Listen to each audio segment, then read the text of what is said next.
దేవుని ప్రియమగు యువజనమా, సువార్త సేవలో సాగుదమా. జీవం మార్గం జ్యోతియగు ప్రభుతో సహవాసం చేయుదమా. జీవం మార్గం జ్యోతియగు ప్రభుతో సహవాసం చేయుదమం. వాక్య ఖడ్గమును చేపూని విశ్వాస కవచమును తొడుగుకొని, వాక్య ఖడ్గమును చేపూని విశ్వాస కవచమును తొడుగుకొని, సతతము పోరాడు యోధులుగా సాతానుని ఓడించి నిలిచెదము. సతతము పోరాడు యోధులుగా సాతానుని ఓడించి నిలిచెదము. దేవుని ప్రియమగు యువజనమా, సువార్త సేవలో సాగుదమా. జీవం మార్గం జ్యోతియగు ప్రభుతో సహవాసం చేయుదమం. పృథివిని వాక్యము విత్తెదమా, ప్రభు తట్టు హృదయములు త్రిప్పెదమా. పృథివిని వాక్యము విత్తెదమా, ప్రభు తట్టు హృదయములు త్రిప్పెదమా. నిరంతరం కృషి చేసేదమా, నూరంతలుగా పంట కోసెదమా. నిరంతరం కృషి చేసేదమా, నూరంతలుగా పంట కోసెదమా. దేవుని ప్రియమగు యువజనమా, సువార్త సేవలో సాగుదమా. జీవం మార్గం జ్యోతియగు ప్రభుతో సహవాసం చేయుదమం.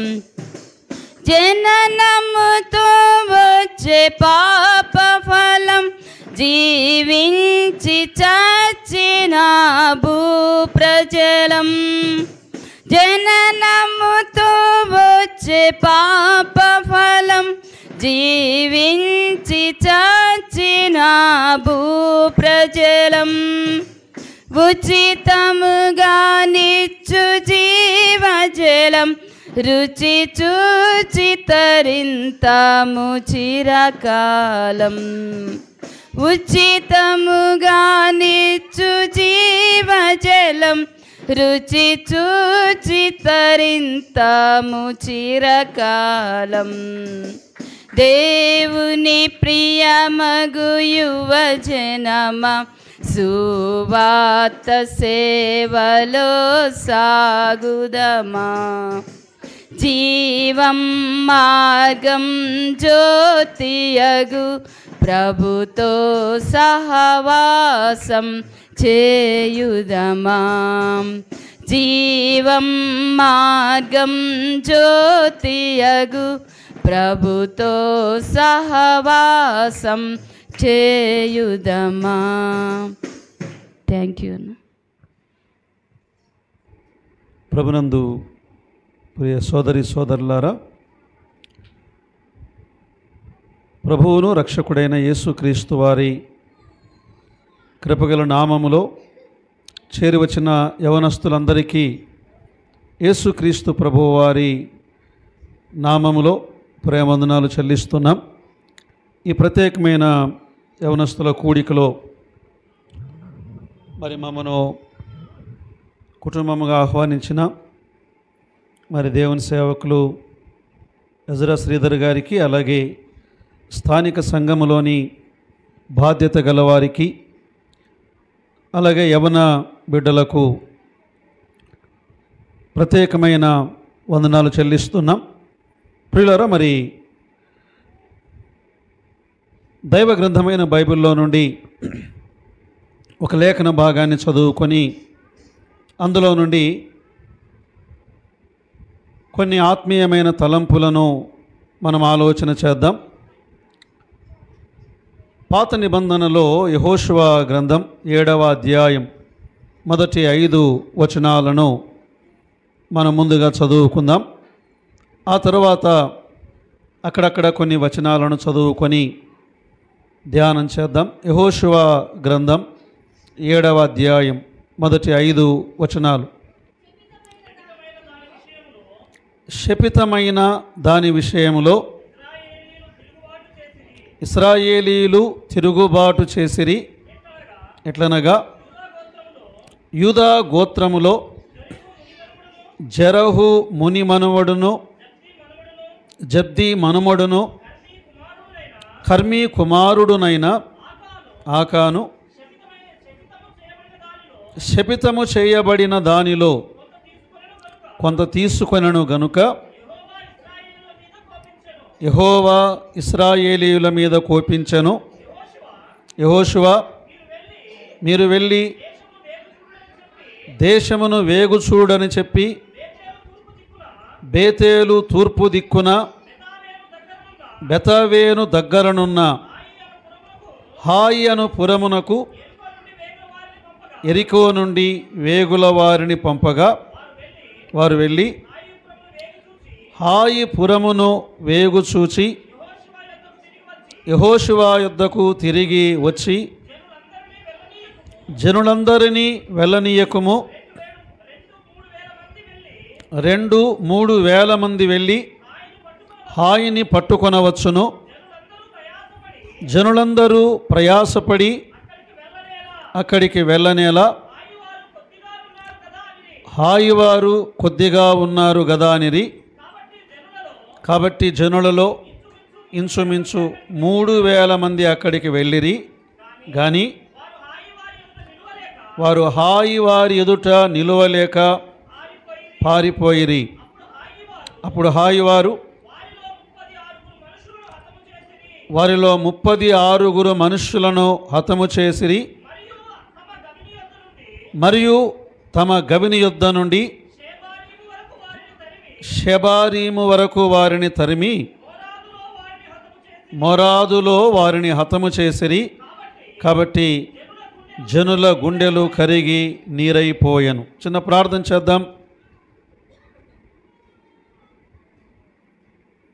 కరుణా సంపన్నుడు అయిన మా ప్రియ పరలోకపు తండ్రి, కృపగల దేవుడవని మా దేవా మిమ్మల్ని స్తుతిస్తూ ఉన్నాం. ఈ సమయంలో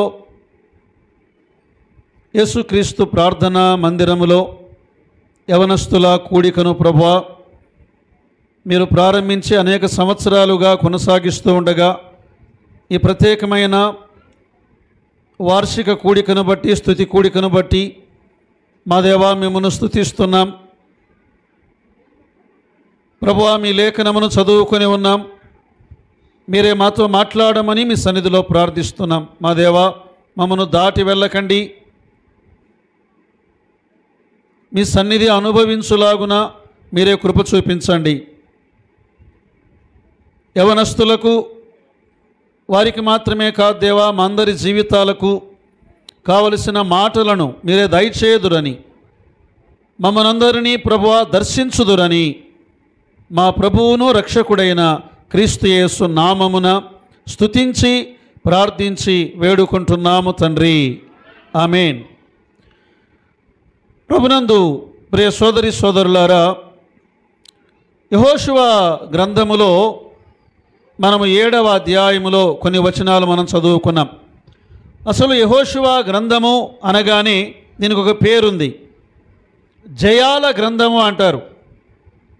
ద బుక్ ఆఫ్ విక్టరీస్. అనేకమైన జయాలు. వారు యెరికో మీద వారు జయాన్ని పొందారు. 10 రాజుల మీద వారు జయాన్ని పొందారు. వాగ్దాన దేశములో ఉన్న 7 జనాంగాల మీద వారు జయాన్ని పొందారు.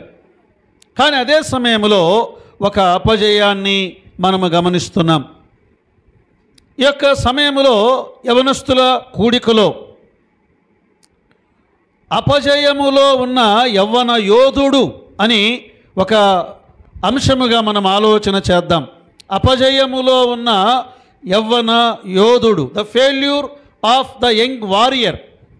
ఒక యోధుడు, ఒక యవ్వనుడు, ఆయన అపజయాల్లో ఉన్నాడు, అపజయములో ఉన్నాడు. ఆ అపజయములో నుండి జయ జీవితములోనికి దేవుడు ఎలా తీసుకొని వచ్చాడు? ప్రియులారా, క్రైస్తవ జీవితంలో జయాలు ఉన్నాయి, అపజయాలు ఉన్నాయి.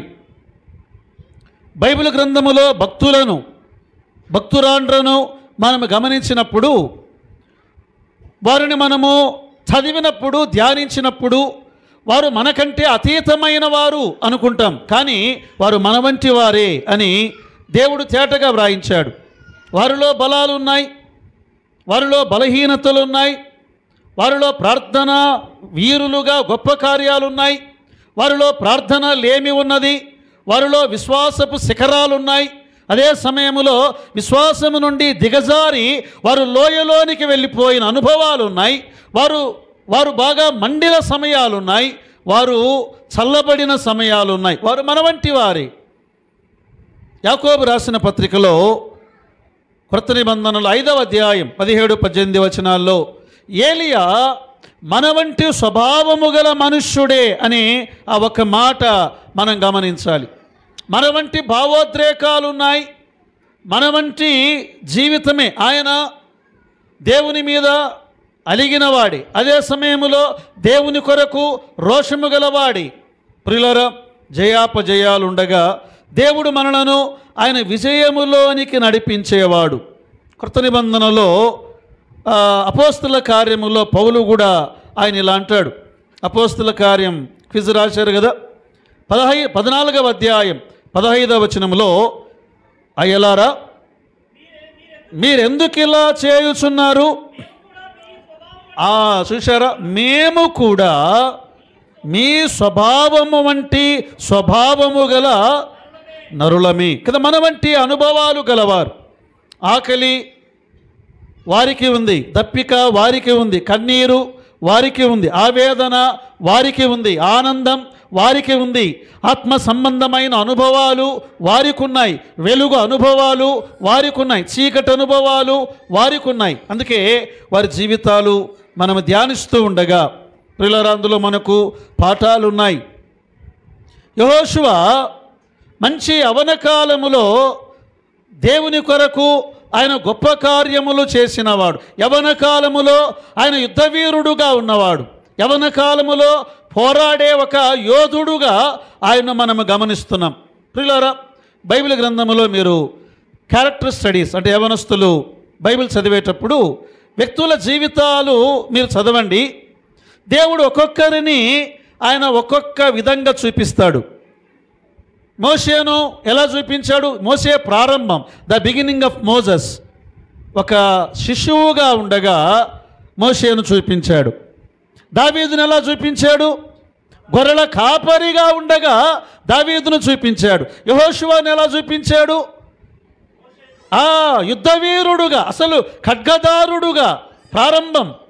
ఆయన ప్రారంభము యెహోషువ గ్రంథములో కాదు, నిర్గమాకాండం 17వ అధ్యాయములో అమాలేకీయులతో పోరాడుతుండగా ఖడ్గము చేత పట్టుకున్న ఒక యవనస్తుడుగా కనబడుతున్నాడు. అందుకే first reference in the Bible is very important అన్నారు బైబిల్లో భక్తులు. ప్రారంభములో ఒక వ్యక్తిని దేవుడు చూపించినప్పుడు ఆ వ్యక్తి జీవితంలోని పాఠాలు అలాగే ఉంటాయి. సరే, మంచిది ప్రియులారా. పాత నిబంధనలో భక్తులు జీవితం మనకు బోధ కలిగించేది. పాత నిబంధన చదువుతూ ఉండగా మనకు బుద్ధి కలిగించేది. పాత నిబంధన చదువుతూ ఉండగా మనకు నిరీక్షణ కలిగించేది. మంచిది ప్రియులారా. యెహోషువ ఆయన ఎక్కడెక్కడ ఓడిపోయాడు, తిరిగి ఎలా ఆయన విజయాన్ని పొందాడు.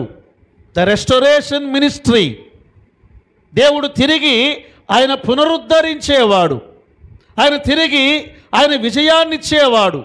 3 విషయాలు నేను మీకు జ్ఞాపకం చేసి ఈ వర్తమానాన్ని నేను ముగిస్తాను. నెంబర్ 1, మొదటిది చూడండి, యెహోషువ గ్రంథములో నుండి ఈ 3 విషయాలు మనం గమనిద్దాం. యెహోషువ గ్రంథం 1వ అధ్యాయం 1వ వచనం, అలాగే 9వ వచనం. యెహోషువ గ్రంథం 1వ అధ్యాయం 1వ వచనం.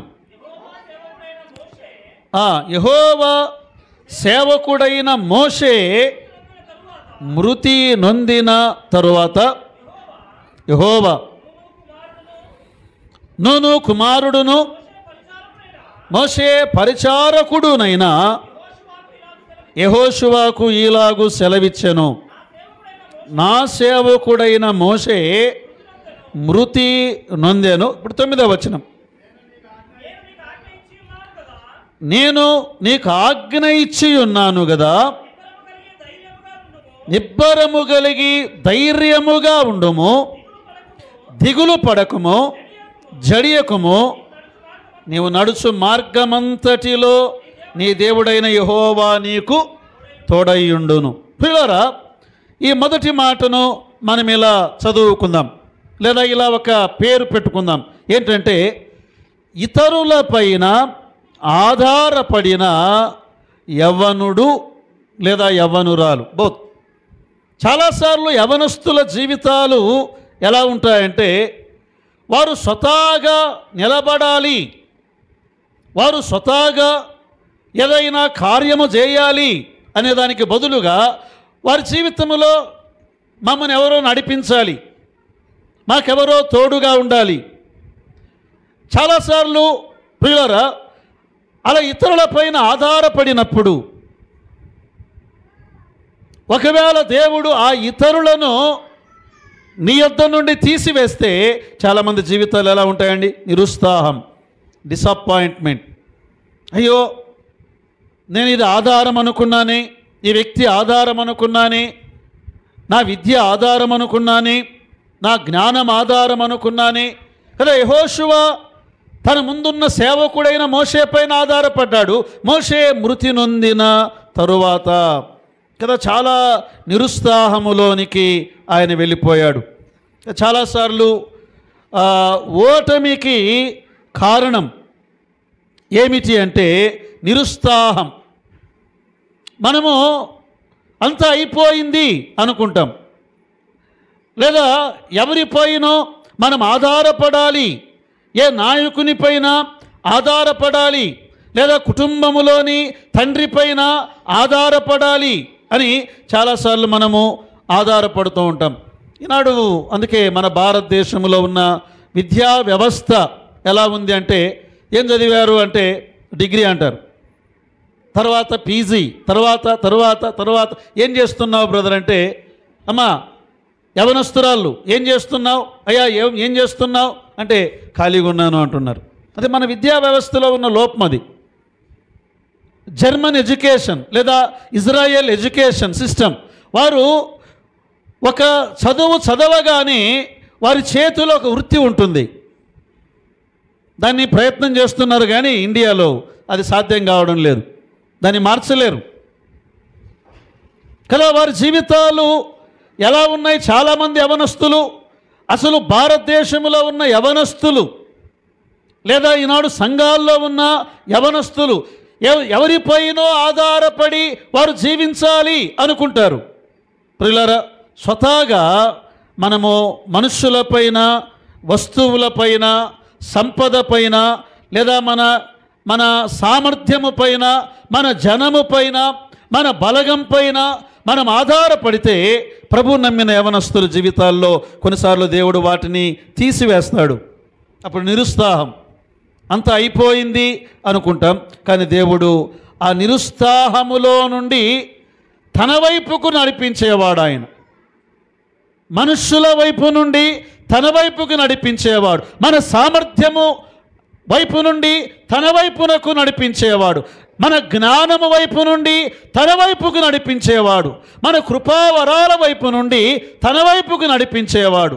సోదరుడా, ఆలోచించేయి, దేనిపైన ఆధారపడుతున్నావు? ఎవరిపైన ఆధారపడుతున్నావు?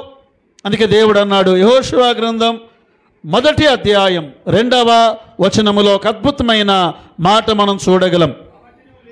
కాబట్టి నీవు లేచి ఓ యెహోషువ యవనస్తుడా, నిరుత్సాహములో కూర్చొని ఉన్నావు, నీవు పైకి లేవాలి. అంటే నీవున్నటువంటి ఆ నిరాశ పరిస్థితులలో నుండి పైకి లేవాలి. పైకి లేచి దేవుడు మనలను నడిపించే వైపుకు వెళ్ళాలి. పిల్లలు, ఈనాడు చాలా కుటుంబాల్లో కూడా యవన కాలంలో వివాహమైన కుటుంబాల్లో ఎన్నో నిరుత్సాహాలు. దేవుడు వాటిని ఎందుకు అనుగ్రహించాడు అంటే ఆయన వైపునకు రావాలి. ఇక్కడే మరొక వ్యక్తిని కూడా జ్ఞాపకం చేస్తాను. అబ్రహాము జీవితం, ఆయన జీవితంలో దేవుడు అన్ని ఇచ్చాడు. దాసదాసీలు ఉన్నారు, పశువులు ఉన్నాయి, వెండి బంగారాలు ఉన్నాయి, కానీ ఆయనకు వారసుడు లేకుండా ఉన్నాడు.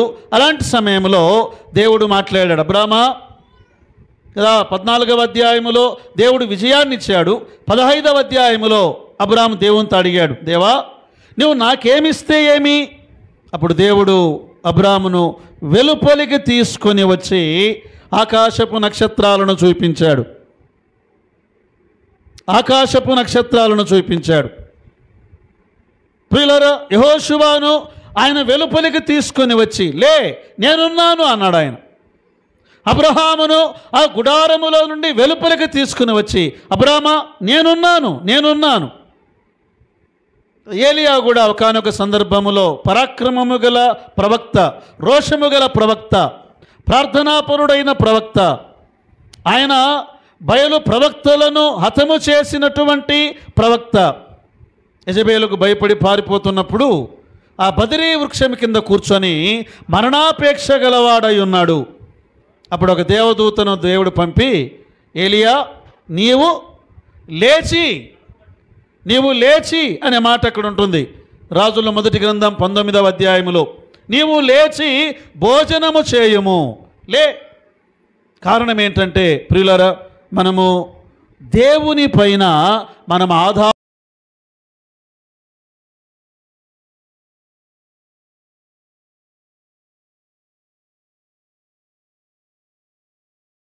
ఏమన్నాడు? నీవు బ్రతుకు దినములన్నిటను ఏ మనుష్యుడును నీ ఎదుట నిలువలేక ఉండును, నేను మోషేకు తోడైనట్లు నీకును తోడై ఉందును. ప్రియులారా, ఈనాడు దేవుడు మనకు తోడై ఉన్నవాడు, మనల్ని విడిచిపెట్టేవాడు కాదు. ఆయన ఆనాడు యెహోషువను విడిచిపెట్టాడా? ఆనాడు అబ్రహామును విడిచిపెట్టాడా? ఆనాడు ఏలియాను విడిచిపెట్టాడా? ఆనాడు నయోమిని విడిచిపెట్టాడా? ఆనాడు రూతుని విడిచిపెట్టాడా? ఈ లోకములో మనుష్యులు విడిచిపెట్టవచ్చు, నీ తల్లిదండ్రులు విడిచిపెట్టవచ్చు, నీ బంధువులు విడిచిపెట్టవచ్చు, కానీ ఆయన విడిచిపెట్టేవాడు కాడు. అసలు ఆయన పేరే ఇమ్మాన్యుయేల్. ఇమ్మాన్యుయేల్ అనగా అర్థమేంటి? దేవుడు మనకు తోడు. ఇలా చెప్పుకుందామా? దేవుడు నాకు తోడుగా ఉన్నాడు, నేను భయపడను. ప్రియులారా, ప్రభువును, యేసుక్రీస్తు ప్రభువును సొంత రక్షకునిగా అంగీకరించిన వారు, దేవుడు మిమ్మల్ని ఎక్కడ ఉంచినా కదా. మరొక యవనస్తుడు జ్ఞాపకం వస్తున్నాడు ఈ సందర్భంగా. ఆయన గుంటలో వేశారు, కానీ యెహోవా అతనికి తోడై ఉన్నాడు. ఆయన అమ్మివేయబడ్డాడు, యెహోవా అతనికి తోడై ఉన్నాడు. ఆయన ఐగుప్తులో ఆయన ఉన్నాడు, యెహోవా అతనికి తోడై ఉన్నాడు. పోతీఫరు ఇంటిలో ఉన్నాడు, యెహోవా అతనికి తోడై ఉన్నాడు. చెరసాల్లో ఉన్నాడు, యెహోవా అతనికి తోడై ఉన్నాడు. రాజ్యం మీద, సింహాసనం మీద కూర్చున్నాడు, యెహోవా అతనికి తోడై ఉన్నాడు. ఆయనకు మాత్రమే కాదు, ఈ దేవుడు నీకు కూడా ఆయన తోడుగా ఉండేవాడు, ఆయన విడిచిపెట్టేవాడు కాడు. ప్రియులారా, ప్రియ యవన సోదరుడా, సోదరి, నీ జీవితంలో నీ ఒంటరి అనుకోవద్దు, నిరాశలో కృంగిపోవద్దు. దేవుడు ఆయన మనకు తోడై ఉంటాడు, ఆయన గొప్ప కార్యములను ఆయన జరిగించేవాడు. అందుకే మనము నమ్మాల్సిన గొప్ప సత్యం ఏంటంటే, యేసు ప్రభువును నమ్మిన నీ జీవితంలో ఆయన ఎక్కడున్నాడు అంటే, ఆయన నీ ప్రక్కన ఉన్నాడు. కాదు కాదు, ప్రక్కన ఉన్నాడు. ఆయన నీ ముందున్నాడు. కాదు కాదు, అంత మాత్రమే కాదు, ఆయన నీ కుడి ప్రక్కన ఉన్నాడు, నీ వెనుక ఉన్నాడు, నిన్ను ఆవరించి ఉన్నాడు. అది కూడా కాదు, ఆయన నీలో ఉన్నాడు. He is in you. సర్వశక్తిగల దేవుడు నీలో ఉండగా భయం ఎందుకు? చాలామంది యవనస్తుల జీవితాల్లో అన్నా నా భవిష్యత్తు ఏంటో అర్థం కావట్లేదు. ఏంది అర్థం కాకపోయేది? ప్రభువును నమ్మిన నిన్ను ఆయన చేయి విడిచిపెట్టడు. ఇది వాస్తవం, ఇది వాగ్దానం, ఇది సత్యం. కారణం ఏంటి అంటే, ఆయన మనలో ఉన్నాడు, మనకు తోడై ఉన్నాడు. మనల్ని ఎన్నడూ చేయి విడిచిపెట్టేవాడు కాడు ఆయన. చేయి విడిచిపెట్టేవాడు కాడు ఆయన. మోషేకు తోడై ఉన్నాడు, యెహోషువకు తోడై ఉన్నాడు. ఈ కృత నిబంధన కాలములో ఆయన మనకు తోడై ఉన్నవాడు. ప్రియులారా వినండి, నేను ఒక చిన్న మాట జ్ఞాపకం చేస్తాను. అంటే నేను యేసు ప్రభువుని అంగీకరించక ముందు చాలా చిన్నవాటికి కూడా భయపడేవాడిని. అంటే ఒంటరిగా ఏదైనా రూమ్ లోపలికి వెళ్ళాలంటే చీకటి ఉంటే భయపడేవాడిని. చాలా విషయాలు భయం ఆవరించేది. కానీ యేసు ప్రభువును నమ్మిన తరువాత బార్పేట్లో అక్కడ ఒక ట్యాంక్ ఉంటుంది, ఓల్డ్ ట్యాంక్. ఇప్పుడు ఎన్జిఓస్ కాలనీలో ట్యాంక్ కాదు, బార్పేట్లో ఉన్న ట్యాంక్. దాని ఎదురుగా మా ఇల్లు.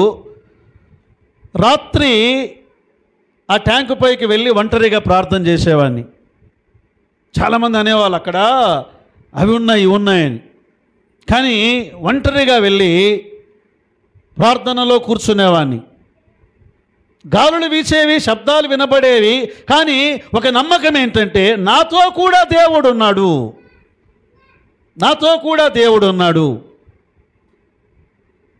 ప్రియులారా, ప్రభువును నమ్మిన తరువాత మన జీవితాల్లో ప్రభువు మన నేస్తం. ప్రియ యవన సోదరి, యవన సహోదరుడా, దేవుడు నీతో ఉన్నాడు. ఆయన నీ నేస్తము, ఆయన నీ తండ్రి, ఆయన నీ స్నేహితుడు, ఆయన నీ చెయ్యి పట్టుకుని నడిపించేవాడు. భవిష్యత్తుకు భయపడకండి. నా భవిష్యత్తు ఏంటి? ఇజ్రాయేల్ యుద్ధం జరుగుతుంది, ప్రపంచ యుద్ధం, ఏం జరిగినా he is with you, he is in you, he will not leave you. ఆయన నిన్ను విడిచిపెట్టాడు. కాబట్టి మనుషులపైన ఆధారపడకండి, మీ సంపద పైన ఆధారపడకండి, మీ సమృద్ధి పైన ఆధారపడకండి, దేవుని పైన ఆధారపడండి. సో నెంబర్ 1, మనుషులపైన లేదా ఇతరులపైన ఆధారపడిన యవ్వనుడు. అయితే దేవుడు అక్కడ నుండి తనపైన ఆధారపడే ఒక యవ్వనునిగా నడిపించాడు. రెండవ విషయానికి వద్దాం. చూడండి, యెహోషువ గ్రంథం 7వ అధ్యాయం మనం చదువుకున్నాం కదా. యెహోషువ గ్రంథం 7వ అధ్యాయం 3వ వచనం, 7:3. హాయి పురమును వేగు చూచి యెహోషువ యుద్ధకు తిరిగి వచ్చి జనులందరినీ వెళ్ళనీయకము, 2-3 వేల మంది వెళ్ళి హాయిని పట్టుకొనవచ్చును. జనులందరూ ప్రయాసపడి అక్కడికి వెళ్ళనేలా, హాయివారు కొద్దిగా ఉన్నారు కదా అనిరి. సో మొదటిది మనం ఏం చెప్పుకున్నామండి? ఇతరులపైన ఆధారపడిన యవ్వనుడు. రెండవది సొంత శక్తిపైన ఆధారపడిన యవ్వనుడు కదా. అసలు యెహోషువ దగ్గరకు వచ్చి, అయ్యా మనము యెరికోను జయించాం, యెరికో ఆ కోట గోడలను జయించాం, యెరికో రాజును జయించాం, యెరికో సైన్యమును జయించాం. హాయ్ ఎంత ఆఫ్టర్ ఆల్ 2-3 వేల మంది వెళ్ళి, అంటే దాన్ని ఏం చేశారు? తేలికగా తేలికగా ఎంచారు. ఇది ఎంతలే, ఆఫ్టర్ ఆల్ ఇది ఎంతలే కదా. చాలాసార్లు అనేక మంది యవనస్తులు ఏ విషయాలను తేలికగా ఎంచుతారంటే వాళ్ళ ఎడ్యుకేషన్. నేను యేసు ప్రభుని అంగీకరించకముందు చదువు అంటే ఏముందిలే 2 రోజులు చదివి రాస్తే పాస్ అయిపోతాం. అదే 2 రోజులు చదివి 35 మార్కులు 50 మార్కులు సంపాదించుకుంటే సంవత్సరం అంతా చదివితే చులకనగా ఎంచే యవనస్తులు ఆఖరికి సాధించవలసిన వాటిని వారు ఏం చేస్తున్నారు? సాధించలేక చతికిలబడుతున్నారు. ఇంకోటి, చాలాసార్లు యవనస్తులు ఎక్కడ తేలికగా సమయాన్ని తేలికగా ఎంచుతున్నారండి. టైం కదా, వ్యర్థంగా కాలాన్ని వెళ్ళబుచ్చుతూ ఉన్నారు. సమయం చాలా విలువైనది, మరలా రానిది, మరలా సంపాదించలేనిది.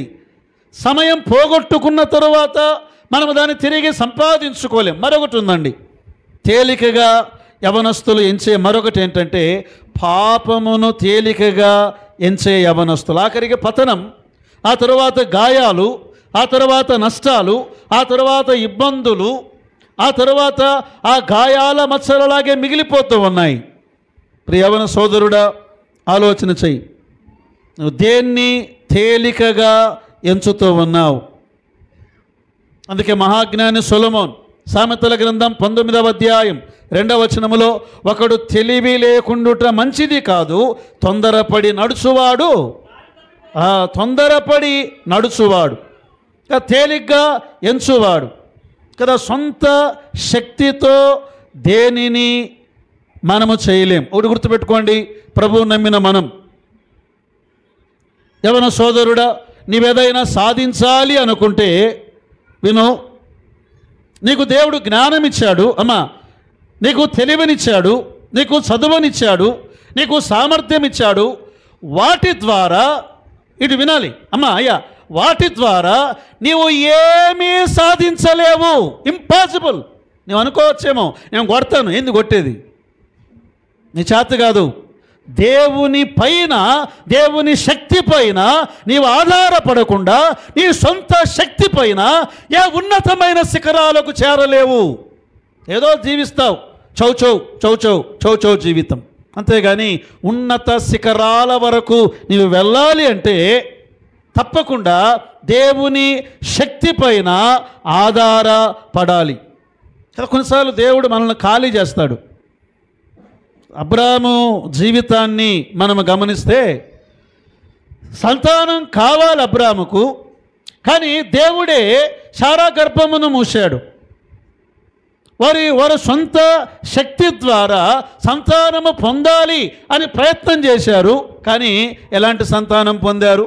సొంత శక్తి ద్వారా కదా. మనకు తెలుసు కదా, ఈ శారా అబ్రాహాం దగ్గరికి వెళ్ళి అంది, అయ్యా, ఇంకా దేవుడు నన్ను పిల్లలను కనదానిగా చేసింది, ఇదిగో హాగరు ఉంది, ఇదిగో ఈ హాగరుని నీకు అప్పగిస్తున్నాను. ఈ హాగరు ద్వారా ఏ సంతానం వచ్చిందండి? ఇస్మాయేల్. ఆనాడు నుండి ఈనాటి వరకు ఇజ్రాయేలు, ఇస్మాయేలు కదా. ఈ ఇద్దరి మధ్య ఇస్సాకు, ఇస్మాయేలు, యాకోబు, ఏశావు, ఇజ్రాయేలు, అనేకమైన అన్య దేశాలు, యుద్ధము జరుగుతూనే ఉంది. నీ సొంత బ్రదర్, మా సిస్టర్, నీ సొంత శక్తి ద్వారా నీవేదైనా చెయ్యాలి అనుకుంటే దేవుడు దాన్ని ఏం చేస్తాడంటే చెయ్యనీయకుండా ఆపుతాడు. కారణం ఏంటంటే దాని ద్వారా నీవు పొందేది ఏమిటి అంటే నష్టమే. దాని ద్వారా నీకు మేలు లేదు, నీకే కాదు ఇతరులకు మేలు లేదు, ఇతరులకు ఆశీర్వాదము లేదు. అందుకే నీ సొంత శక్తి ద్వారా ఏమి చేయలేవు. మోషే కూడా ఒకానొక సందర్భంలో ఇశ్రాయేలు ప్రజలందరూ వారు అరణ్యములో ప్రయాణం చేస్తూ ఉండగా వారికి నీళ్లు కావాలి. అప్పుడు మోషే అన్నాడు, నేను మీకు నీళ్లను ఈ బండ నుండి రప్పించవలెనా అన్నాడు. నేను ఈ నీళ్లు రప్పించాలా, అసలు మోషే రప్పించగలడా? ప్రియులారా వినండి, ఆనాడు ఐగుప్తులో నుండి ఇశ్రాయేలులను విడిపించింది ఎవరు? మోషేనా దేవుడా? ఎర్ర సముద్రమును 2 పాయలుగా చేసింది మోషేనా దేవుడా? ఆకాశము నుండి మన్నాను కురిపించినది మోషేనా దేవుడా?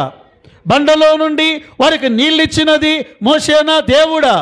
మోషే, నీ శక్తి సరిపోదు అంటున్నాడు దేవుడు. అబ్రహామా, నీ శక్తి సరిపోదు. యెహోషువ, నీ శక్తి సరిపోదు. ఓడిపోయారు. హాయి మీదికి వెళ్ళారు. హాయి మీదికి వెళ్ళి వారు ఓడిపోయారు. ప్రియ సహోదరుడా, అందుకే దేవుని మీద మనం ఆధారపడినప్పుడు దేవుని శక్తిని మనం చూడగలం. చాలాసార్లు మనము వింటూ ఉంటాం, మనం చెబుతూ ఉంటాం, కానీ ప్రాక్టికల్గా దేవుని శక్తి ఎలాంటి కార్యమును అది జరిగించగలదు. దైవ గ్రంథములో మనం ఎరుగుదాం, దావీదు తన సొంత శక్తి పైన కాకుండా, సమూయేలు మొదటి గ్రంథం 17వ అధ్యాయం 47వ వచనములో ఒక మాట అంటాడు దావీదు. ఏమన్నాడు? అప్పుడు యెహోవా కత్తి చేతను ఈటె చేతను రక్షించువాడు కాడని ఈ దండు వారందరూ తెలుసుకొందురు. యుద్ధము యెహోవాదే. ప్రియులారా, దావీదు దేవుని శక్తి పైన ఆయన ఆధారపడినవాడు, దేవునిని ఆనుకొన్నవాడు. మన దేవుడు ఎవరు అంటే ఆయన సర్వ శక్తిగల దేవుడు. ఎల్ షదాయ్ అన్నారు. ఆయనకు అసాధ్యమైనది ఏదైనా ఉన్నదా? కదా కొన్నిసార్లు యవనస్తులు ఆరోగ్యంగానే ఉంటారు, సడన్గా అనుకోని అనారోగ్యం వచ్చేస్తుంది. Why lord? యవనస్తుల కుటుంబాల్లో అంతా బాగున్నట్లుగానే ఉంటుంది, వారి జీవితాల్లో వెంటనే ఏదో ఒక సమస్య. కారణం వై లార్డ్? ఎందుకంటే మనము దేవుని పైన ఆధారపడడానికి, దేవుని శక్తి పైన ఆధారపడడానికి ఆయన ఏమైనా చేయగలడు కదా. కొన్నిసార్లు డాక్టర్ దగ్గరికి వెళ్తే అంటారు, ఇది మేమేం చేయలేం, మా చేత కాదు, నీ సమస్య తీర్చడం మా చేత కాదు, లేదా దీన్ని విడిపించడం మా చేత కాదు, ఈ వ్యక్తిని మార్చడం మా చేత కాదు. ప్రియులారా, దేవుడు చేయగలడు. ఏ వ్యాధినైనా ఆయన స్వస్థపరచగలడు, ఏ సమస్యనైనా ఆయన తీర్చగలడు. నీ కుటుంబంలో ఉన్న ఏ సమస్యనైనా తీర్చగల సమర్థుడు నీవు నమ్మిన దేవుడు. ప్రియ యవనస్తుడా, అందుకే కొన్నిసార్లు మనం ఎంతో ప్రయత్నం చేస్తాం. మనం ఎలాంటి వారం అంటే పేతురు లాంటి వాళ్ళం. కత్తి తీసుకొని చెవి నరకగలమే కానీ తిరిగి అతికించలేని వారం మనం. ఎవరైనా, ఏ సేవకుడైనా, ఏ ప్రార్థనాపరుడైనా, ఏ గొప్ప వ్యక్తి అయినా నరకడమే కానీ అతికించడం మన చేత కాదు. కానీ ఆయన మాత్రమే మరలా ఆ తెగిపడిన ఆ చెవిని అతికించగల శక్తి గలవాడు. నీకు అర్థమై ఉండాలి, నీ జీవితంలో ఏది తెగిపడిందో నీకు తెలుసు. నీవు అనుకోవచ్చు ఇంక అయిపోయింది. కాదు, ఆయన తిరిగి దానిని అతికించగలడు కదా. కొన్నిసార్లు ఒకవేళ డాక్టర్లు ఏదైనా చెయ్యి తెగితే అతికిస్తారేమో. నా చెయ్యి మీరు చూస్తే 1000 వంకరగా ఉంటుంది, ఈ చెయ్యి బాగుంటుంది. ఆర్ట్స్ కాలేజీలో డిగ్రీ చదివేటప్పుడు క్రికెట్ ఆడుతున్నాం, అప్పుడు కారక్ బాల్. సో నేను బాల్ పట్టుకున్నాను, ఈ చెయ్యి ఏలు మొత్తం తెగి ఊడిపడింది. సో హాస్పిటల్కి వెళ్ళి కుట్లేశారు. ఇప్పటికీ ఇది ఇలాగే ఉంది. కానీ ప్రభువు అతికిస్తే అతుకు అన్నట్లుగా అది ఉండదు. ఇంతకుముందు ఎలా ఉంటుందో దానిని అలాగే ఆయన చేయగలడు. నువ్వు అనుకోవచ్చు, నా జీవితంలో ఇంతగా నష్టపోయాను, తిరిగి దానిని దేవుడు పునరుద్ధరించగలడా అంటే, as it is he can do, he is able, ఆయన సమర్థుడు. ప్రియులారా, అందుకే దైవ గ్రంథములో రాయబడి ఉన్నది, మీ శక్తి చేతనైనను బలము చేతనైనను కాక నా ఆత్మ చేతనే ఇది జరుగునని సైన్యములకధిపతికి యెహోవా సెలవిచ్చుచున్నాడు అని జకరియా గ్రంథం 4వ అధ్యాయములో ఆనాడు తిరిగి వచ్చిన ఇశ్రాయేలు ప్రజలతో ఆయన మాట్లాడుతూ ఉన్నాడు. ప్రియులారా, దేవుని శక్తి నీ శక్తి కాదు. మన శక్తి ఎంత అండి? మనది మారిపోయేది. మా నాన్న కబడ్డీ ప్రాక్టీస్ చేయించేటప్పుడు బార్పేటలో మమ్మల్ని అందరినీ ఆ టీంలో నిలవబెట్టి, ఫిలిప్స్ టీం అని ఇప్పటికీ ఉంటుంది, మీరు కొంతమంది వినుండొచ్చు. సైకిల్ నిలవబెట్టి సైకిల్ ఎగరాలి, ప్రతి ప్లేయర్ ఎగరాలి. తర్వాత కొండ ఉంది కదా, యాదవ అవని, మన యాదవ అవని. సో ఉదయమే మా టీం అందరూ పరిగెత్తుకుంటూ పైకి వెళ్ళాలి, నడుచుకుంటూ కాదు, పరిగెత్తుకుంటూ కిందికి రావాలి. అలా తయారు చేశాడు ప్లేయర్స్ని. అప్పుడు సైకిల్ ఎగిరాను నేను, పరిగెత్తుకుంటూ అక్కడి వరకు యాదవ్ అవని వరకు వెళ్ళాను. ఇప్పుడు చేత కాదు. మన శక్తి నశించిపోయేది, బలహీనమైపోయేది. అందుకే మన శక్తి ద్వారా, నీ శక్తి ద్వారా, విను మరొకసారి చెప్తున్నాను, నీ శక్తి ద్వారా నీవు ఏ దేవుని కార్యము చేయలేవు.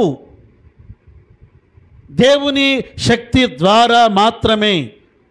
అందుకే ప్రభువు తేటగా అన్నాడు కదా, అపోస్తలుల కార్యం 1:8 ఏమన్నాడు? అయినను పరిశుద్ధాత్మ మీ మీదికి వచ్చినప్పుడు మీరు శక్తి నొందెదరు గనుక మీరు యెరూషలేములోను యూదయ సమరయ దేశముల ఎందంతటను భూదిగంతముల వరకు నాకు సాక్షులై ఉందురు. ప్రియులారా, దేవుని శక్తి అది ఎంత గొప్పది అంటే ప్రియులారా, అయితే ప్రార్థనా శక్తి, దేవుని ఆత్మశక్తి. నేను ఆంధ్రప్రదేశ్లో చాలా జిల్లాలకు వాక్యం చెప్పడానికి వెళ్ళినప్పుడు నెల్లూరు జిల్లాకు వెళ్ళాను. నెల్లూరు జిల్లాకు వెళ్ళినప్పుడు అక్కడ 3 రోజుల సభల్లో ఒక పాస్టర్ గారు పరిచయం అయ్యారు. పాస్టర్ గారు పరిచయమై ఆయన ఒకప్పుడు ఆయన పేరు వేరే పేరుంది, ఆ తర్వాత కేఫా అనే పేరు పెట్టారు. యేసు ప్రభువు నమ్మి ఆయన దేవుని సేవకుడిగా వచ్చిన తర్వాత ఆయన పేరు కేఫాగా పెట్టబడింది. ఆయన ఒకసారి రాత్రి కూర్చున్నాం భోజనం తర్వాత, సార్ నేను ఒకప్పుడు ఎవరినో తెలుసో సార్ అన్నాడు. ఎవరయ్యా నీవు అంటే, సార్ నేను శ్మశానములో చేతబడి చేసేవాడిని.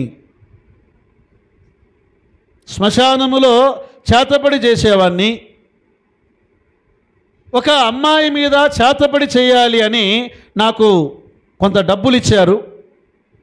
నేను ఆ అమ్మాయి మీద చేతబడి చేస్తూ ఉండగా శ్మశానములో రాత్రి కూర్చొని నేను వేసే అపవిత్రాత్మ శక్తులు అవి నా మీదకే తిరగబడుతూ ఉన్నాయి. నాకు అర్థం కాలేదు, ఎన్నడూ అలా జరగలేదు. నేను భయపడి పారిపోయి వచ్చాను. కొంతకాలానికి ఒక సువార్త విని యేసుక్రీస్తును దేవునిగా అంగీకరించాను. ఒక చోట నేను ఏ స్త్రీ మీదనైతే చేతబడి చేశానో ఆమె చర్చిలో కనపడింది. అప్పుడు అడిగాను ఆమెను, అమ్మా ఫలానా సంవత్సరం ఫలానా రోజు నీ మీద నేను చేతపడి చేశాను, ఓడిపోయానంటే అప్పుడు ఆమె ఇలా అందట, అయ్యా ఆ రోజు మా ఇంట్లో ప్రార్థనా కూడిక ఉంది. దేవుని సేవకులు అనేక మంది విశ్వాసులు మా ఇంట్లో ప్రార్థన చేస్తూ ఉండగా, ప్రియులారా వినండి, దేవుని శక్తి అపవిత్రాత్మ శక్తులను ఓడించింది. Yes, fact. ఇవి కథలు కాదు, సత్యాలు. దేవుని శక్తి ఏదైనా చేయగలదు. ఎండిన గర్భములను తెరవగలిగినది దేవుని శక్తి. అంధకార శక్తులను ఓడించగలిగినది దేవుని శక్తి. మరి దేవుని శక్తిని నమ్ముతున్నావా? కదా మనము ఆధారపడాలి దేవుని శక్తి మీద. దేవా, నీ శక్తి చేత నన్ను నింపండి, నీ శక్తిగల కార్యములను నా జీవితంలో మీరు జరిగించండి. దేవుడు ఆయన శక్తిని నీ జీవితంలో ఆయన చూపించేవాడు, ఆయన జరిగించేవాడు. కనుక మా బ్రదర్, సిస్టర్, నీ యవ్వన జీవితంలో నీ సొంత శక్తితో దేన్ని చేయక దేవుని శక్తి పైన ఆధారపడు. ఆయనే గొప్ప కార్యములను జరిగించేవాడు. 2 విషయాలు విన్నాం. ఒకటి, ఆ మనుష్యులపైన ఆధారపడిన యవ్వనుడు యెహోషువ. అక్కడి నుండి దేవుడు తనపైన ఆధారపడే యవ్వనునిగా మార్చాడు, విజయాలను చూపించాడు. రెండవది, ఆ సొంత శక్తి పైన ఆధారపడిన యవ్వనుడు సొంత శక్తి పైన ఆధారపడ్డాడు. అప్పుడు దేవుడు అన్నాడు, యెహోషువ పో, ఆయన్ని గెలవాలనుకున్నావు కదా పో, 2-3 వేల మంది చాలనుకున్నావు కదా పో అన్నాడు. పంపాడు, ఓడించాడు దేవుడే. ఆ తరువాత యెహోషువ దేవుని శక్తి పైన ఆధారపడి పశ్చాత్తాపడి ప్రార్థన చేసి వారి మధ్యనున్న దోషమును ఆయన తీసివేసి మరలా యుద్ధానికి వెళ్ళాడు. దేవుడు హాయివారిని ఓడించాడు. వినండి, హాయివారు మాత్రమే కాదు, ఆనాడు కానాను దేశములో ఉన్న 10 రాజ్యాలను 10 రాజులను ఆయన ఓడించాడు. మాత్రమే కాదు, సూర్య చంద్రులను ఆయన ఆపాడు, భూభ్రమణమును ఆపాడు ఆయన ప్రార్థనా శక్తి ద్వారా, దేవుని శక్తి ద్వారా. పిల్లల, దేవుని శక్తి పైన మనం ఆధారపడాలంటే మనల్ని ఖాళీ చేస్తాడు ఆయన. మనం ఎప్పుడైతే ఖాళీ అవుతామో అప్పుడు మాత్రమే దేవుని శక్తి పైన ఆధారపడగలం. సరే, 3వ మాట మనం కొంచెం ధ్యానం చేసి మనం ముగిద్దాం. యెహోషువ గ్రంథం 9వ అధ్యాయం 14-15 వచనాలు చూడండి. 14-15 వచనాలు. ఇశ్రాయేలీయులు యెహోవా చేత సెలవు పొందకయే వారి ఆహారములో కొంత పుచ్చుకొనగా యెహోషువ ఆ వచ్చిన వారితో సమాధానపడి వారి బ్రతుకనిచ్చుటకు వారితో నిబంధన చేశాను. చాలు. సరే, మొదటి మాట మనుష్యులపైన ఆధారపడిన యవ్వనుడు అని విన్నారు కదా. రెండవది, సొంత శక్తి పైన ఆధారపడిన యవ్వనుడు అని విన్నారు కదా. మూడవది మీరే చెప్తారు ఏమైనా? వెరీ గుడ్, ఏదో చెప్పారు, పాపము తేలికగా తీసుకున్నాడు. ఓకే, ఇంకా మా సిస్టర్స్, దేవుని మాటను వినలేదు, దేవుని మాటను ఇంకా దేవుని శక్తి మీద ఆధారపడ. రెండవది చెప్పుకున్నాం కదా, సొంత శక్తి కాదు, దేవుని శక్తి. సరే, దీనికి ఇలా పేరు పెట్టుకుందాం, మీరు ట్రై చేశారు, సొంత జ్ఞానము పైన ఆధారపడిన యవ్వనుడు. అంటే ఆయన జ్ఞానాన్ని ఉపయోగించాడు కదా. ఇక్కడ వీరు అక్కడున్నటువంటి వారే, యెబూసీనీయులు, వారు అక్కడున్న వారే. వారు ఏం చేశారు? వారు మేము చాలా దూరము నుండి వచ్చాము అని చెప్పారు. మా వస్త్రాలు పాతగిల్లాయి, మా చెప్పులు అవి నలిగిపోయాయి, మేము తెచ్చిన రొట్టెలు అవి ఎండిపోయాయి అని వారు చెప్పినటువంటి మాటను ఈయన ఏం చేశాడు? నిజమే కదా, వీరి వస్త్రాలు మాసిపోయాయి, వీరి చెప్పులు అరిగిపోయాయి, వీరి రొట్టెలు ఎండిపోయాయి అని తన సొంత క్యాలిక్యులేషన్, తన సొంత జ్ఞానము. ప్రియులారా, మనుష్య జ్ఞానము దేవుని దృష్టిలో అది వెర్రితనము. అసలు యాకోబు పత్రికలో అంటాడు, మనుషుని జ్ఞానం ఎలాంటిదట? యాకోబు పత్రిక 3వ అధ్యాయం 15-16 వచనాలను మనం చదివితే యాకోబు పత్రిక 3వ అధ్యాయం 15, 16 వచనాలు. ఈ జ్ఞానము చదవండి, పైనుండి దిగి వచ్చినది కాక భూ సంబంధమైనదియు ప్రకృతి సంబంధమైనదియు దయ్యముల జ్ఞానము వంటిదియునయ్యున్నది.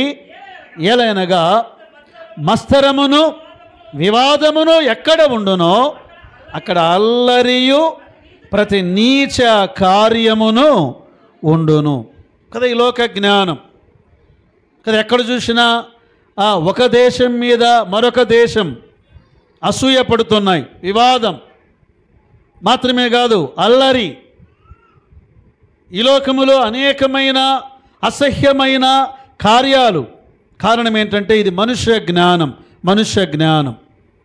ప్రియరా, దైవ జ్ఞానము అది ఎంత గొప్పది అంటే తర్వాత 17వ వచనం నుండి చదవండి. అక్కడే యాకోబు పత్రిక 3వ అధ్యాయం.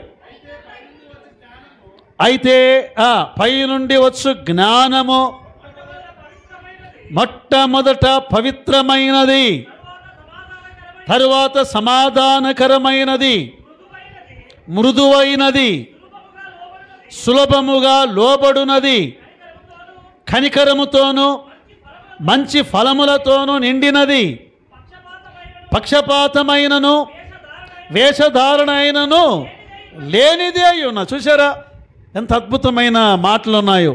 పవిత్రత దైవజ్ఞానం, సమాధానం దైవజ్ఞానం, మృదుత్వం దైవజ్ఞానం, సాత్వికం దైవజ్ఞానం. కాబట్టి ఈ లోక జ్ఞానం మన సొంత జ్ఞానం. చాలాసార్లు సొంత జ్ఞానాన్ని ఎప్పుడు ఉపయోగిస్తామంటే ప్రార్థన లేమి కదా. యవనస్తులు ఈ దినాల్లో ప్రియులారా ఇంకా అనేక మంది యవనస్తుల కొరకు ప్రార్థన చేయాలి. మీకు ఒక సంగతి తెలుసా? యూకే, యునైటెడ్ కింగ్డమ్, ఇంగ్లాండ్, మిగతా ఆ ప్రాంతాలన్నీ ఒక 20 సంవత్సరాల కిందట ఆ దేశాలలో క్రైస్తవ శాతం ఎంత ఉండేది తెలుసా? 90%. ఇప్పుడు రీసెంట్గా ఒక సర్వే వచ్చింది, దాదాపుగా ఒక నెల రోజులకు ముందు. యూకేలో లేదా యునైటెడ్ కింగ్డమ్స్, యూకేలో దాదాపుగా యవనస్తులు 60% మంది దేవుడు లేడు అనే స్థాయికి వెళ్ళిపోయారట. అది చదివినప్పుడు అనిపించింది నాకు, 18వ శతాబ్దములో భారతదేశానికి ఇంగ్లాండ్ నుండి మిషనరీలు వచ్చారు, స్కాట్లాండ్ నుండి మిషనరీలు వచ్చారు, ఐర్లాండ్ నుండి మిషనరీలు వచ్చారు. ఇప్పుడు భారతదేశం నుండి వెళ్ళాల్సిన సమయం. మనము ఆదోని పక్కన విడిచిపెట్టి బెంగళూరు వెళ్ళలేము, ఢిల్లీ వెళ్ళలేము, హైదరాబాద్ వెళ్ళలేము, ఆదోని కావాలంతే. పిల్లరా, చాలామంది నశించి అగ్నిగుండానికి వెళ్తుండగా వారి కొరకు ప్రార్థించే యవనులు ఉన్నారా? అంతెందుకండి, ఈ వారం రోజులు ఒకసారి ఆదోని మీరు మనసుతో చూడండి, యేసు ప్రభు కళ్ళతో చూడండి, యేసు ప్రభు హృదయంతో చూడండి. మనకు ఏడుపు రాదా? అయ్యో, ఎంతమంది యవ్వన బిడ్డలు వారు అగ్నిగుండానికి వెళ్ళిపోతున్నారు. చాలాసార్లు మన సొంత జ్ఞానము ద్వారా ఎన్నో ప్రణాళికలు వేస్తాం, మన సొంత జ్ఞానము ద్వారా ఏదో సాధించాలి అని ప్రయత్నం చేస్తాం, ఆఖరికి ఓటమి. ప్రియులారా, అందుకే సామెతల గ్రంథములో మహాజ్ఞాని సొలొమోను అన్నాడు, 3వ అధ్యాయం 5, 6 వచనాల్లో, నీ స్వబుద్ధిని ఆధారము చేసుకొనక కదా. ప్రియులారా, ఈనాడు ఏమంటున్నారు తెలుసా? వాళ్ళ మతం వాళ్ళది. ఇలా అయితే నువ్వు క్రైస్తవుడవై లేదా నేను క్రైస్తవుడనై వేస్ట్, శుద్ధ వేస్ట్. ఒకటే మార్గం, ఒకటే సత్యం, ఒకటే జీవం. యేసు నామము ద్వారానే ఏ వ్యక్తి అయినా పరలోకమునకు రాగలడు. ఈ సత్యం ఎరిగిన మనం ఏం చేయాలి ప్రియులారా? అందుకే ఈ లోక జ్ఞానం వద్దు, ఈ లోక జ్ఞానముతో దైవ సేవ వద్దు, ఈ లోక జ్ఞానముతో దైవ మాటలు వద్దు. ఈ లోక జ్ఞానమును అందుకే పౌలు అన్నాడు, ఈ లోక జ్ఞానమును అనుసరించక దైవ జ్ఞానము చేత నేను సిలువ వేయబడిన యేసుక్రీస్తును మీ మధ్య ప్రకటించుచున్నాను. ప్రియులారా, ఈ లోక జ్ఞానం దేవుని దృష్టిలో అది వెర్రితనం. చాలాసార్లు మనకు అనుకూలంగా మనం మలుచుకోవడానికి ప్రయత్నం చేస్తూ ఉంటాం ఈ లోక జ్ఞానంతో. కానీ దైవ జ్ఞానం అది ఎలాంటిదంటే ప్రియులారా, దైవ జ్ఞానం దేవుని కార్యాలు. ప్రార్థనలేమి ఈనాడు వాక్యం ఉన్నది, ప్రార్థనలేమి దేవుని సన్నిధిలో. ప్రార్థన అంటేనే మనం చాలాసార్లు ఏమనుకుంటామంటే మందిరానికి వచ్చి ప్రార్థించడం మాత్రమే ప్రార్థన అనుకుంటాం. అది ప్రార్థనే, అది ఒకటే ప్రార్థన కాదు. నీవు వంటగదిలో ఉండగా ప్రార్థన వాతావరణం కలిగి ఉండాలి. నీవు నడుస్తూ ఉండగా ప్రార్థన వాతావరణం కలిగి ఉండాలి.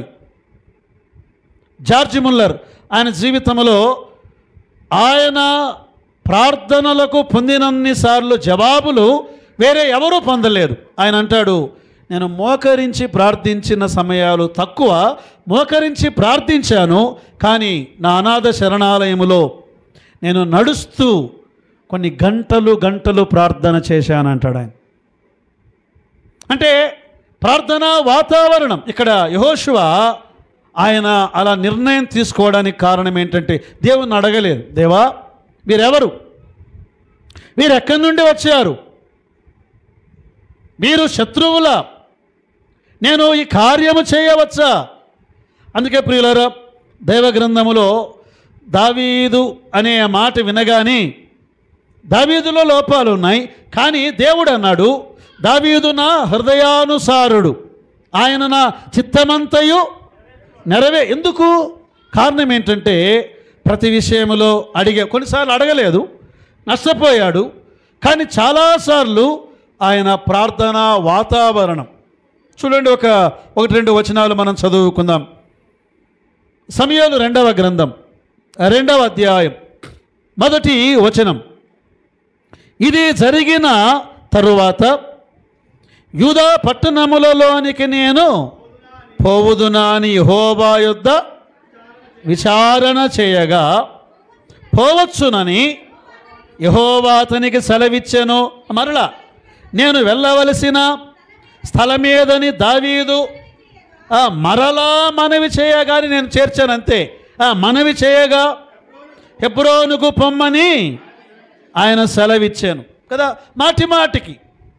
అందుకే దేవుడు ఆయన తన హృదయాన్ని ఎరిగినవాడు. దావీదు ఆయన దేవుణ్ణి అడిగేవాడు. ఆయన గొల్యాతు మీద యుద్ధానికి వెళ్ళడానికి ముందు దేవుణ్ణి అడిగేవాడు. ఆయన సింహముతో పోరాడే ముందు దేవుణ్ణి అడిగేవాడు. దైవ జ్ఞానం, దేవుణ్ణి అడుగకపోతే చాలాసార్లు నష్టపోతాం. నేను వాక్యం ప్రిపేర్ అవుతున్నాను, ఇదే వాక్యం. వర్షం ప్రారంభమైంది, వెంటనే ఈ వాక్యం ప్రిపేర్ అవుతున్నాను, వర్షం పడుతుంది. అప్పుడు దేవుడు అన్నాడు, నువ్వు ప్రార్థన చేయకుండా ఎంత ప్రిపేర్ అయితే ఏం ప్రయోజనము, ప్రార్థన చేయ ముందు అన్నాడు. సో వెంటనే ఆ స్టడీ చేసే వాక్యాన్ని ఆపి ప్రార్థన చేయడం ప్రారంభించాను. దేవా, కొద్ది సమయం మీ ప్రజల కొరకు మీరు వర్షాన్ని ఆపండి. ఆయన మన కొరకు ఆపాడని కాదు, ఆయన ప్రజలు మేలు పొందుట కొరకై ఆయన అడగాలి. ఆయన చేయగలడు, ఆయన చిత్తాన్ని ఆయన చేయగలడు. మరొక సందర్భం చూడండి, దావీదు సమూయేలు 2వ గ్రంథం 5వ అధ్యాయం 19వ వచనం చదువుకుందాం. 5వ అధ్యాయం 19వ వచనం చదువు నాయన. దావీదు, నేను ఫిలిష్తీయులకు ఎదురుగా పోవుదునా, వారిని నా చేతికి అప్పగింతువా అని యెహోవా యొద్ద విచారించినప్పుడు. చూశారా, 2వ అధ్యాయములో ఆయన దేవుని యొద్ద విచారణ చేశాడు, మరలా మనవి చేశాడు, మరలా విచారణ, ప్రార్థన ప్రార్థన ప్రార్థన. మీరు 150 కీర్తనల్లో 73 కీర్తనలు దావీదు రాసినవి కదా, పైన టైటిల్. ఇంకొన్ని టైటిల్ లేకపోయినా దావీదు రాసినవని 2వ కీర్తన మనకు చెబుతుంది. చాలా కీర్తనలు దావీదు రాశాడు, అందులో ఎక్కువగా ప్రార్థన ప్రార్థన, దేవుని జ్ఞానం మీద ఆధారపడ్డాడు. అందుకే మనం అడగాలి, దేవా మాకు జ్ఞానం కావాలి, జ్ఞానం కావాలి, దైవ జ్ఞానం కావాలి, ఈ లోక జ్ఞానం కాదు. అందుకే ప్రియులారా, మన పిల్లలను చదివించండి, యవనస్తులు బాగా చదవండి, కానీ దైవ జ్ఞానము లేకుండా ఈ లోక జ్ఞానముతో కూడిన చదువు వ్యర్థం. సరే, ఇక్కడంతా యవనస్తులు ఉన్నారు, యవ్వన కుటుంబాలు కూడా ఇక్కడ ఉన్నాయి. మిమ్మల్ని ఒక మాట అడుగుతాను. మీరు కొందరు డిగ్రీ చదివారు, పీజీ చదివారు, 15 ఏండ్లు చదివారు కదా, డిగ్రీ 15 ఏండ్లు చదివారు. ఈలోక చదువు 15 ఏండ్లు బైబిల్ చదవడానికి కేటాయిస్తే నవ్వొస్తుందా మీకు? అందుకే ఇట్లున్నాయి. బైబిల్ కాలేజీ పెట్టినప్పుడు, అరే బాబు, మేమే భోజనం పెడతాము, మేమే వంట వండుతాము, మేమే మీకు టీచ్ చేస్తాము అంటే రావడానికి చాలామంది కష్టం. ఈ దైవ సంబంధమైన ఈ జ్ఞానం ఈనాడు చాలామందికి అక్కర్లేదు. అందుకే ఇంగ్లాండ్ ఏథిస్ట్ దేశంగా మారిపోతుంది. అనేక దేశాలు, క్రైస్తవ దేశాలు, క్రైస్తవ సంఘాలు, ఇంగ్లాండ్లో లేదా రష్యాలో ఇంతకుముందు మిషనరీలు వెళ్ళి ప్రారంభించిన మందిరాలు ఏమయ్యాయి తెలుసండి? రెస్టారెంట్లుగా మారిపోయాయి. కారణం ఏంటి? ఒక యవ్వన తరము దేవుని వాక్యమును నిర్లక్ష్యము చేయుట, ఒక యవ్వన తరము దైవ జ్ఞానమును నిర్లక్ష్యము చేయుట, ఒక యవ్వన తరము ప్రార్థనను నిర్లక్ష్యము చేయుట ద్వారా ఏమైపోయింది? అందుకే మేల్కోండి యవ్వనస్తులారా, ఒక తీర్మానం చేయండి. మీ యవ్వన కాలం కదా, దాదాపు ఇప్పుడు 55 ఏండ్లు వచ్చాయి. ఇంకా ముందే నేను 66 గ్రంథాలను స్టడీ చేసింటే ఎంత బాగుండు అనిపిస్తుంది. ఇప్పుడు సమయం ఉంది. దేవుడు జ్ఞానం ఇచ్చాడు, దేవుడు బలం ఇచ్చాడు. దయచేసి ఈ యవ్వన కాలమును పోగొట్టుకోవద్దు. దైవ జ్ఞానము కొరకు ప్రార్థన చేయండి. దేవునికి ప్రార్థన లేమి. సొంత జ్ఞానము అంటే ప్రార్థన చేయకపోవడం, దేవుని అడగకపోవడమే. దేవుణ్ణి అడిగినప్పుడు దేవుడు గొప్ప కార్యములను జరిగించేవాడు. ఒక చిన్న ఉదాహరణ నేను చెప్పి ముగిస్తాను. జార్జ్ ముల్లర్ గారు, ఆయన 1836లో ఇంగ్లాండ్లో బ్రిస్టల్ సిటీ అనే ఆ పట్టణంలో అనాథ శరణాలయాన్ని ప్రారంభించాడు. ఒక చిన్న గదిని ఆయన రెంటుకు తీసుకున్నాడు. ముందుగా భార్య పేరు మేరీ, ఆమె మంచి టైలర్. ఆ అనాథ పిల్లలకు బట్టలు కుట్టింది, అన్నీ సదుపాయాలన్నీ సిద్ధం చేశారు. ఎదురు చూస్తున్నారు అనాథ పిల్లలు వస్తారేమో అని. చాలా అన్ని ఏర్పాట్లన్నీ చేశారు. చేసి ఇద్దరు భార్యాభర్తలు కూర్చొని మాట్లాడుతున్నారు. ఎందుకు దేవుడు చాలాసార్లు నాకు ప్రార్థనకు జవాబిచ్చాడు, ఇప్పుడు ఎందుకు అనాథ పిల్లలను పంపడం లేదు అంటే, వెంటనే ఆమె ఒక మాట అందట. ఏమండి, మనమిద్దరము కలిసి అనేక విషయాలు ప్రార్థించే వాళ్ళము,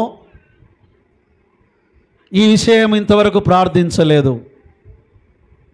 సరే, ఆ రాత్రి వారిద్దరూ ప్రార్థన చేయగా, అది 1836 మే నెల, ఒక వృద్ధురాలు ఒక చిన్న బిడ్డను తీసుకొని వచ్చింది. ఆ అబ్బాయి పేరు జెర్రీ.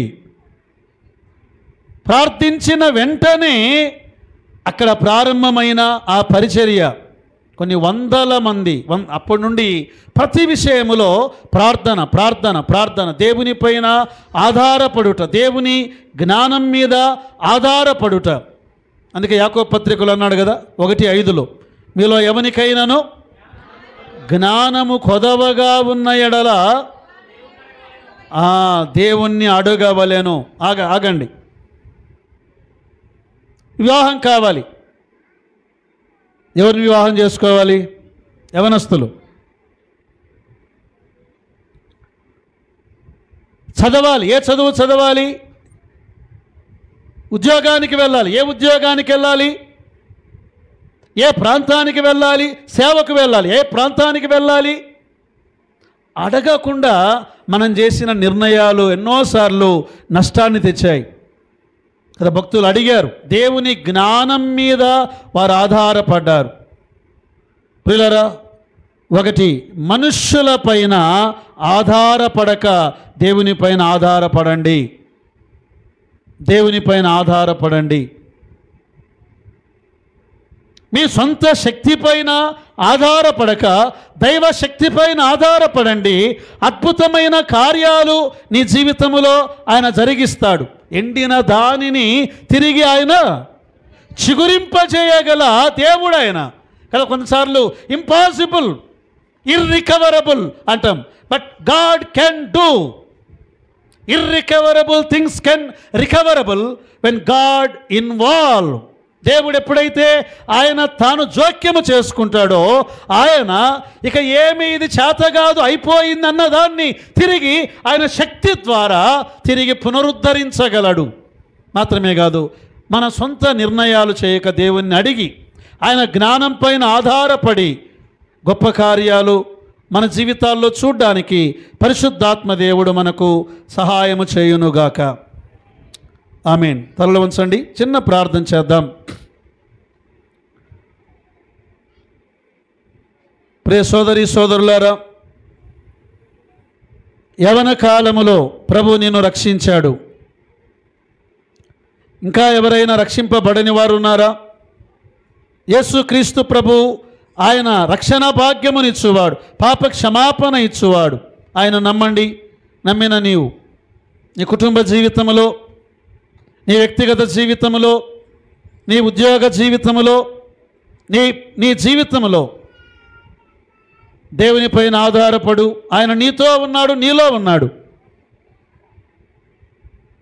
ఆయన శక్తి పైన ఆధారపడు. నీ శక్తి సన్నగిల్లేది, ఆయన శక్తి మార్పు లేనిది. దైవ జ్ఞానం, ఆయన జ్ఞానం కావాలి. ఆయన అడుగు, అడగడం నేర్చుకో. ప్రతి విషయంలో మనం అడుగుదాం. మహిమగల మా దేవా, మీ నామానికి స్తోత్రములు చెల్లిస్తున్నాం. ఇదిగో తండ్రి, యవన కూడికలో మీరు తండ్రి మాతో మాట్లాడిన ప్రతి మాటను బట్టి మిమ్మల్ని స్తుతిస్తున్నాం. మేము బలహీనులమే, అనేకసార్లు ఇదిగో ప్రభువా నష్టపోయాం. అయితే తిరిగి మమ్మను పునరుద్ధరించండి, మాకు శక్తిని దయచేయండి, మీ జ్ఞానమును అనుగ్రహించండి. ఇదిగో దేవా, ఈ యొక్క ప్రార్థనా మందిరము ద్వారా, యేసుక్రీస్తు ప్రార్థనా మందిరములో ఉన్న యవనస్తులను బలపరచండి. ఇంకా అనేక మంది యవనస్తులను ప్రభువా మీరు చేర్చండి. మీ దాసులను బట్టి, శ్రీధర్ని బట్టి మిమ్మల్ని స్తుతిస్తున్నాం. మీ దాసురాలను బట్టి మీకు స్తోత్రములు. మా దేవా, మీ పరిచర్యను ఇంకా ఫలభరితంగా చేయండి. మమ్మల్నందరినీ దీవించుదురని మాతో మాట్లాడిన ప్రతి మాటను బట్టి మిమ్మల్ని స్తుతిస్తూ యేసుక్రీస్తు ప్రభువు నామమున, శక్తిగల నామమున ప్రార్థించి స్తుతించి వేడుకుంటున్నాము తండ్రి. ఆమేన్. ఆమేన్.